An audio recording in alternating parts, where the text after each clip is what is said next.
He's written a series of questions that I'm going to kind of work through just as by way of interview, and I'll let maybe you tell just a few more minutes of what you're doing, why you're doing it. So come on up here. All right. You can have a seat in this chair.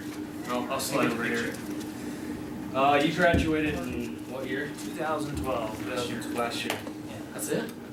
Okay. Not Why too don't long you tell them a little bit about why you have to do this, what class it's for, that type of thing. All right. I'm a geek, so I'm in the honors program. I don't know what that's supposed to mean, but I have to do a service learning project, which means I get to. What I decided to do is I wanted to share my college experience with my youth group, and I know a lot of you. Some of I don't. Some new people around here, but you're not new either. Anyway, so I just wanted to do my service learning project by sharing my college experience that I've had so far with all of you.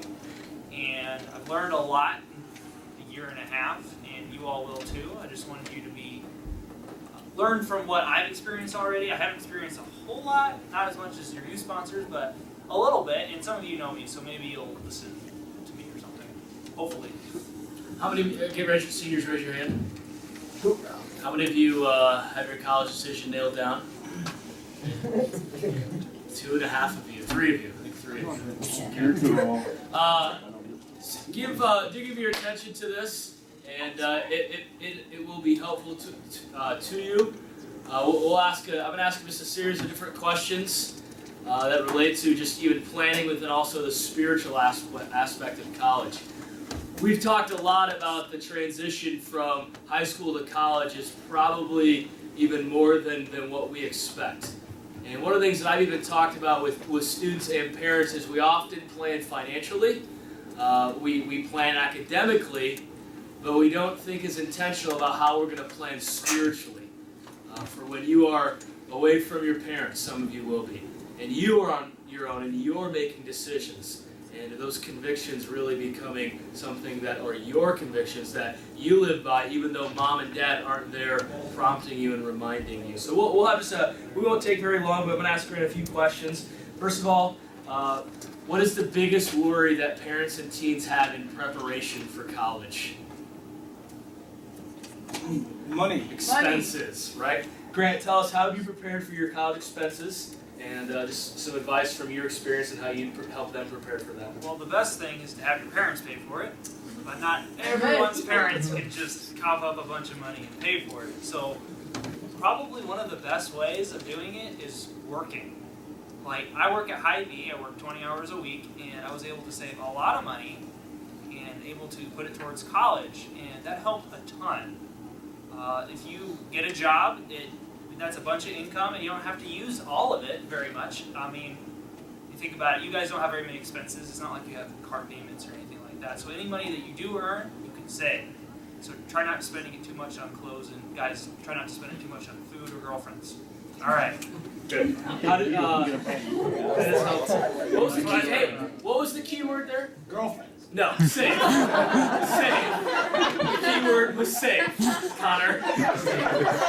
And be smart, earn scholarships. Apply. I would add on to that. He just said it. There are just all kinds of ways to even be creative into finding and applying scholarships, and there's really more than ever. And I would refute his first statement that have your parents pay for college. It's good to have ownership, and thank you, Mark. Mark's got my back there. I paid for all of mine. He was kidding. He was kidding. It was good. It's good to have ownership and responsibility, even financially, with college. How did you prepare academically for college, and what has your experience been with school and workload and balancing all that? Well, in high school, you actually have to study and really develop the study habits. Even if you don't have to study to get the A because you're a genius or whatever, you still have to get the habit, because when you get to college, it's way harder. It's not as easy as it is in high school. And anyone who's been to college will agree with me, I'm sure, unless there's some kind of genius or something. But I certainly am not, so studying a ton helps.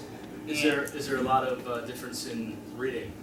Geez, yes. You have to read in college. I know every time a high school teacher would tell me read, I didn't. And when I got to college, you can't do that or you will fail. And the problem is you're spending money on it. You don't spend money in high school. Maybe your parents do, but you don't.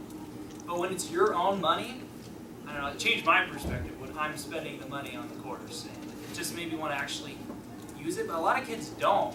I mean, there's some kids that drop out within the very first 2 months of schoolwork and they don't show up anymore, and then they fail and they waste all that money. So don't be that person. This is a good question, especially with a lot of where our students even go to school now in high school.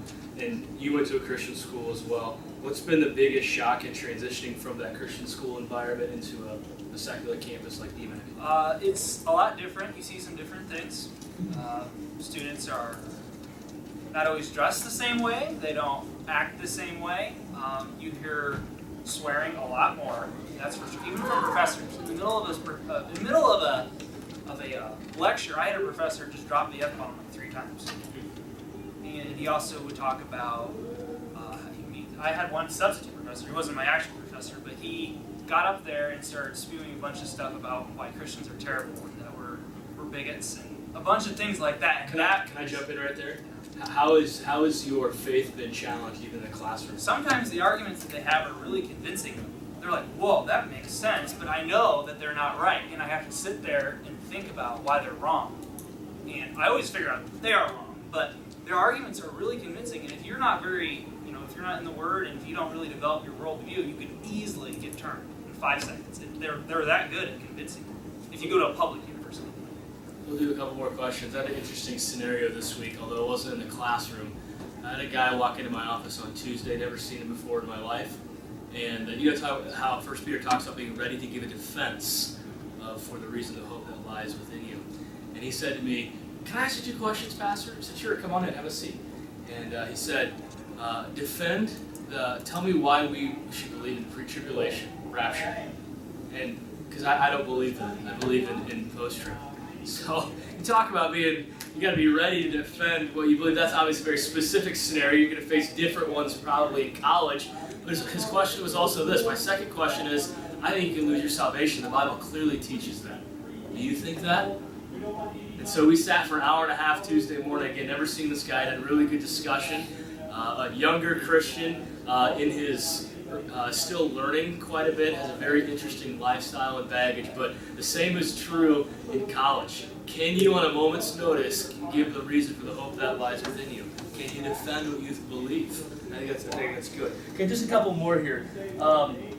What are some of the challenges in your personal walk with God now that you're out on your own, so to speak, that you had to walk through? Well, I went to a Christian school and I had youth group, but when you graduate, suddenly you don't necessarily have youth group, and then you don't have the Christian school if you go to Christian school, or maybe you don't have your parents constantly telling you to read your Bible. It's really hard. It's really easy to wake up on Sunday morning and be like, oh, I have homework.